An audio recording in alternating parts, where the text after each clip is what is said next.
नमस्कार साथियों, good morning. आपका द इनके स्टडी के यूट्यूब चैनल पर मैं नवीन कुमार एक बार फिर से स्वागत करता हूं। तो अध्याचन का प्रारूप तय नहीं, शिक्षक भर्ती अटके। जी हाँ, किस प्रकार से, किस तरीके से अभ्यर्थियों को बरगलाया जा रहा है, उनको बेवकूफ़ बनाया जा रहा है, इसकी एक बयानगी है। क्योंकि मतलब कोई भी सरकार या कोई भी आयोग ऐसा कैसे कर सकती है कि अभ्यर्थियों को लगातार परेशान कर रही है कि बार-बार दावे किए जाते थे कि नया आयोग बन जाएगा तो नया आयोग से ये हो जाएगा, वो हो जाएगा, लेकिन इसके विपरीत नए आयोग से अभी तक कुछ हो नहीं पा रहा है।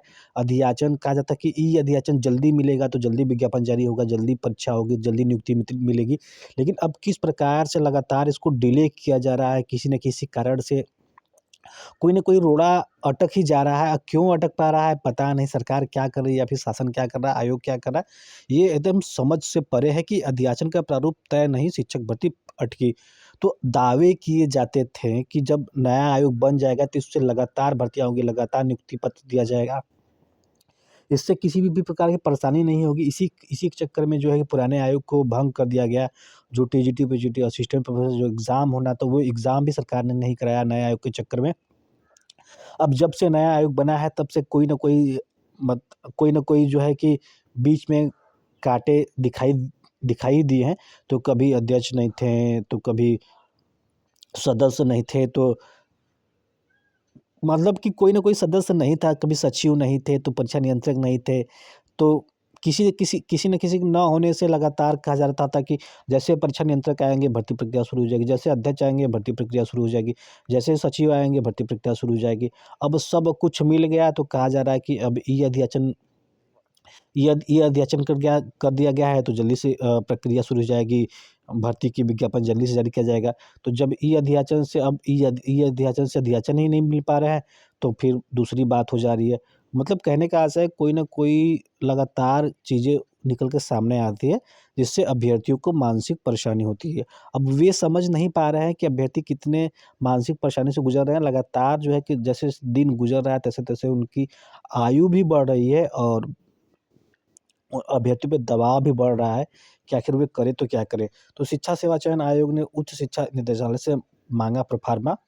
उत्तर प्रदेश शिक्षा सेवा चयन आयोग ने प्राथमिक, माध्यमिक व उच्च शिक्षा में शिक्षक भर्ती के लिए संबंधित विभागों से ई-अध्याचन तो माँग ली है, लेकिन आयोग अब तक अध्याचन का प्रारूप ही तैयार नहीं कर सका है। इसकी वजह से शिक्षक भर्ती अटकी हुई है।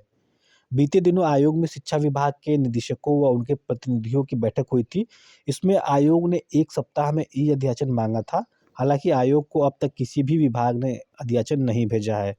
उच्च शिक्षा निदेशालय के सूत्रों का कहना है कि आयोग को अपने स्तर से अध्याचन का प्रारूप निर्धारित करना है, जो अभी तैयार नहीं है।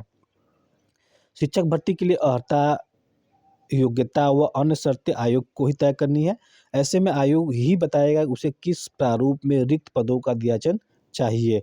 बैठक में उच्च शिक्षा निदेशालय की ओर से यह मुद्दा उठाया गया था और अध्याचन का प्रारूप भी माँगा गया था, लेकिन आयोग ने निदेशालय को अब तक प्रारूप उपलब्ध नहीं कराया है। यही वजह है कि निदेशालय की ओर से आयोग को अब तक ई-अध्याचन नहीं भेजा जा सका है। आयोग को प्राथमिक विद्यालय, एडेड माध्यमिक विद्यालय, एडेड महाविद्यालय व अटल आवासीय विद्यालय में शिक्षक भर्ती के अध्याचन के लिए अलग-अलग प्रारूप निर्धारित करने होंगे, क्योंकि इन सभी भर्तियों की अर्हताएँ व योग्यताएँ अलग-अलग है। वहीं आयोग के सूत्रों का कहना है कि ई-अध्याचन के लिए प्रारूप तैयार है, लेकिन संबंधित विभागों की ओर से ई-अध्याचन उपलब्ध कराने में देर की जा रही है। तो अब किसकी गलती माने, किसकी गलती नहीं माने, अब बीच में तो अभ्यर्थी पीस रहे हैं, क्योंकि अभ्यर्थी भी शायद इस बात को जानते हैं कि अगर सरकार द्वारा कोई भी भर्ती जारी कर भी दिया जाता है तो उसे फाइनली पूरे होने में कितने समय का वक़्त लगेगा, ये कोई नहीं जानता है।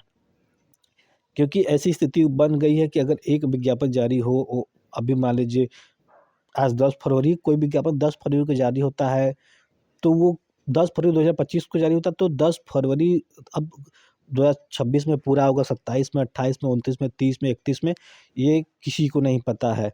और ऐसे ही चल रहा है, क्योंकि उत्तर प्रदेश अधीनस्थ सेवा चयन आयोग को आप देख सकते हैं कि किस प्रकार से वो एग्ज़ाम करा रहा है। कई-कई साल जो है उसको लग जा रहा है एग्ज़ाम कराने में, धीरे-धीरे वो उसकी प्रक्रिया हो रही है। तो तमाम प्रकार के जो भर्ती हैं वो ठप पड़े हैं। और उत्तर प्रदेश लोक सेवा आयोग द्वारा भी अपने परीक्षा कैलेंडर में उन एग्ज़ामों को, उन विज्ञापनों को स्थान नहीं दिया गया है एग्ज़ाम डेट के रूप में, जिसका अभ्यर्थी लगातार मांग कर रहे हैं और लंबे समय से इंतज़ार भी कर रहे हैं। तो फिलहाल स्थिति यही है, बद से बदतर स्थिति वाली होती जा रही है। अध्याचन का प्रारूप तय नहीं, शिक्षक भर्ती अटकी है और शायद ये ऐसे ही अटकती रहेगी और जब 2027 नज़दीक आएगा तो शायद इस पे विराम लगेगा। फिलहाल इस वीडियो में बस इतना ही। ज़्यादा से ज़्यादा एक लाइक अवश्य करें। मिलते हैं अगले वीडियो में। बने रहिए द इनके स्टडी के साथ। बहुत बहुत धन्यवाद।